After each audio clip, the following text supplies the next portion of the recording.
Hello everybody and welcome to one more video on big units. This video is about a few and the only ones I have, some British aircraft for the Mediterranean area. Of course, thinking mostly about North African desert, Libya, Egypt.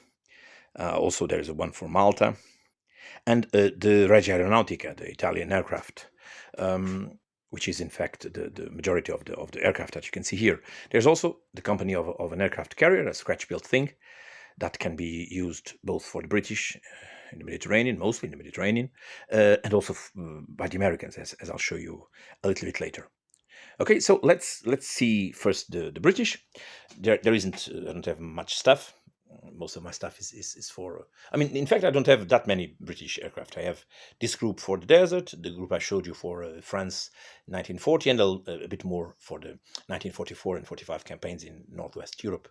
So this is what I have for the British. There's a Gladiator, a very old Airfix kit, one of those 1957 models that I bought in a big batch of them, still in the old plastic bags. I painted according to, I think, if I'm not mistaken, one of the ones present in the island of Malta. And then you see here a Spitfire VB5 with the desert, with special desert air intakes that you can see at the front. This one is Airfix, and this one is what? I think an Eastern company, but I really, frankly, I can't remember from where it came. I think this Warhawk, I think it is Airfix, maybe. It's a P40, and there is an Altair also here. A P40 by Altair. These Altair kits are really good, and just a little bit of dry brushing, some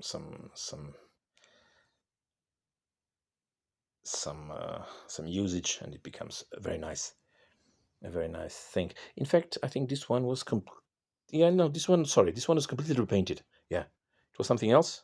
I painted according to the desert. I think it was Australian. Was it something like that? Because now I'm noticing that the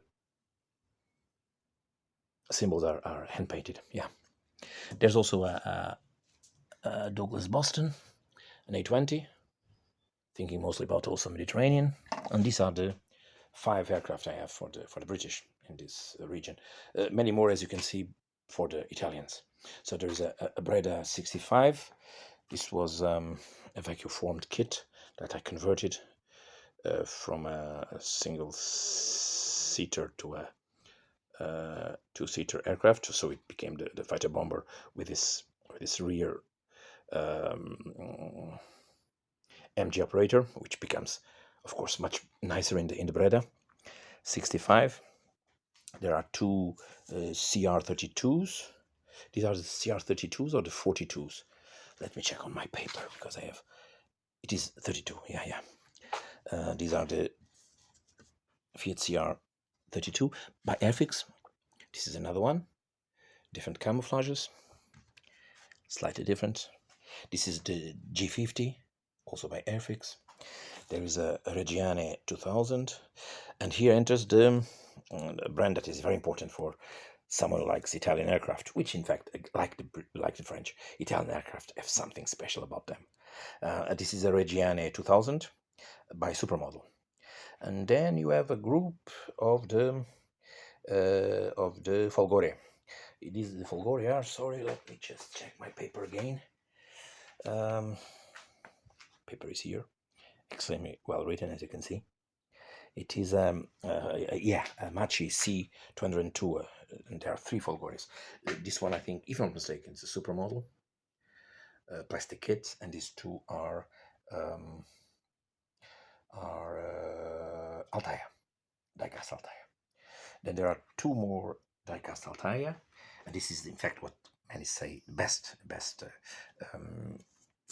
Italian aircraft of World War II, the G55, the Centauro.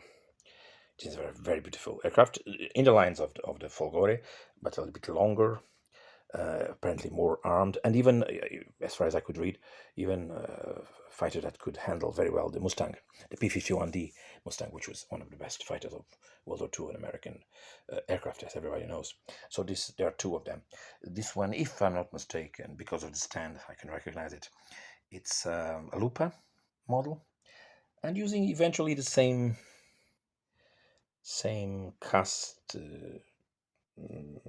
Some originals, I don't know, I'm not really sure. The Altair, this is the Altair version. And finally, you have here three big bombers. Two of them are again supermodel. This is the SCM-81. The SCM-81 is the Pipistrello. Yeah, it's a very beautiful aircraft. I like these big Italian bombers a lot. They're impressive machines. Then there is a Kant Z. This is the Kant Z 1000, 1000, 1000, what? Let me check. 1007, yeah. And again, supermodels, I told you. Impressive aircraft also.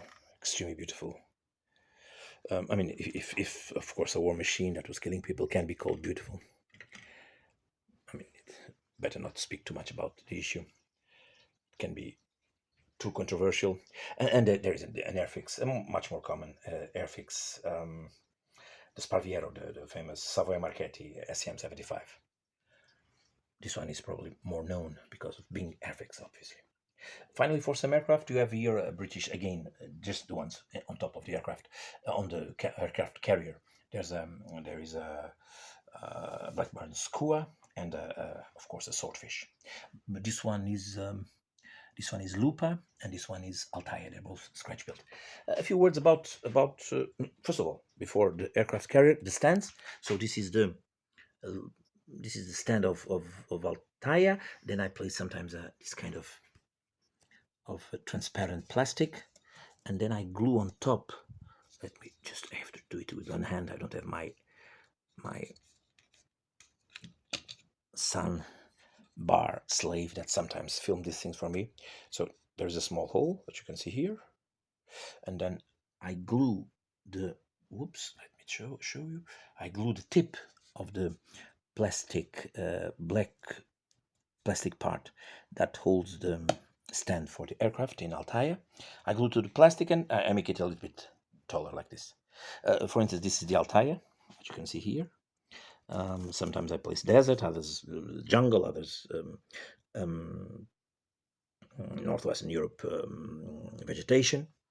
Another way you can support your aircraft is simply by placing a flute, a champagne flute here underneath.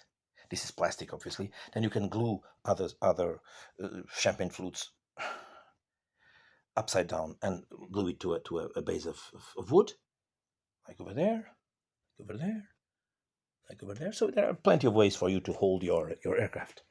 A few words for this aircraft carrier. So it is built already maybe 2 years ago, something like that. Completely scratch built. You can go to the blog and see how it was made. You just write, for instance, Bogue class, and it will show up. There are all these parts you can see. So this thing can be all taken out. Crew can be taken out, and you will understand why, because it can be replaced by others. Crew is Zerfix, Britannia, other scratch-built things from Atlantic, things like that. These are the guns that the LVT-4 by Airfix carries. They were transformed into these AA guns. There are more over there. There are some lights over there, you can see. So this is wood, and the bottom part is also card. Everything was glued to a piece of plywood. And let me just show you, let me just take these guys from the top so I can show you a little bit the length of the thing. Let me see if none of these things is going to slide. Whoops, let's make some. Okay, here it is, you see. So it is something big, a little bit less than 1 meter, but it is something very, very pleasurable to make. Let me show you the other part. Oops, here it goes. Don't go to the ground, okay, because you are a floating device. You should not go. And this is this. You see, this is it. You see. So it is something, and I mean, I don't know if I'll ever use it in any war game, but it at least stays very well in the cabinets. A possibility that I wanted from the beginning to make. That's why I chose this kind of aircraft carrier, which is the Bogue class. The British call it the Attacker class. It was built in something like 54. Sorry, 54 were built. First batch was divided by the British and by the Americans very evenly. I think 22. It was 11 for each of the countries. So British had 11 at least from the beginning. And this is the British occupancy, if I can call it, because you can have the American also. If you, for instance, if you take this thing here, whoops, bye-bye, and you can place the American one, the American crew. So again, Atlantic, and you can do, for instance, you can replace the British guns by Britannia Americans. Also the command in the command tower can be replaced. The British one can be replaced by the American one. And even, this is a kind of David Copperfield thing. Look, you can take this thing out, which is in fact a plastic tube with a flag, and you can place an American one. And as we say here in Portugal, this is something clever like garlic. We say in Portugal, esperto como alho, but translation into English is something very, very strange. It gives clever like garlic. I don't understand how garlic can be clever, but somehow it is like that. And so it is. This is what I wanted to show you. So there are a few things for the Mediterranean area. As I told you, Germans are not here. You can see them in the previous video among the Luftwaffe host that I showed you. So I hope that you have enjoyed this video, and next there will be probably, right, in order to make everything in a row, I'll show you the Soviet and the Japanese aircraft of World War II, which are also relatively large things. Okay, thank you so much, and thanks for watching. Bye-bye.